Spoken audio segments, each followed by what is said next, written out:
இந்த கிழங்கு பொங்கல் சமயத்தில் தான் கிடைக்கும். சிறுகிழங்கு குட்டி குட்டியாக சின்ன உருளைக்கிழங்கோட ரொம்ப பொடி உருளைக்கிழங்கோட சின்ன சைஸாக இருக்கும்.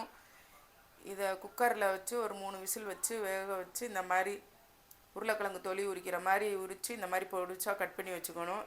இது தாளிக்கிறதுக்கு ஒரு பாதி வெங்காயம், 2 வரமிளகா, ஒரு கொத்து கருவேப்பிலை, துவரம்பருப்பு 50, பாசிப்பருப்பு 100.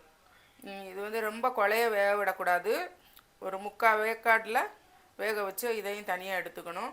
இப்போ தாளிச்சுக்கிறோம். அதுக்கு ஒரு 3 ஸ்பூன் எண்ணெய் ஊற்றிக்குவோம்.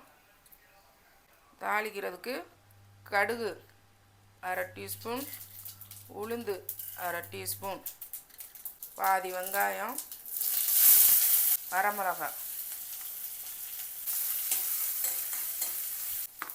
ஒரு கொத்து கருவேப்பிலை.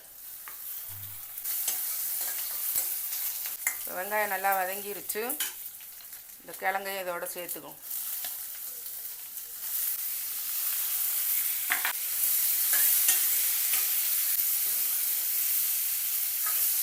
இப்போ தேவையான உப்பு போட்டுக்கணும்.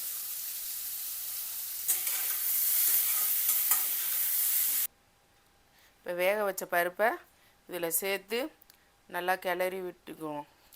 கிளறிட்டு நான் ஏற்கனவே தேங்காயும் ஜீரகமும் அரைச்சி வச்சுருக்கிறேன். அதையும் இதோட சேர்த்துக்கிறோம்.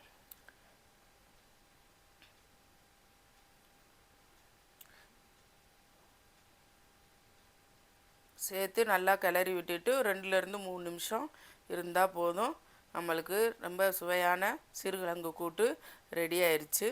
இதை வந்து சாதத்தோட 1 ஸ்பூன் நெய் விட்டு சாப்பிட்டா அவ்வளோ அருமையாக இருக்கும். நீங்களும் செஞ்சு பார்த்துட்டு எப்படி இருக்குன்னு கமெண்டில் சொல்லுங்கள்.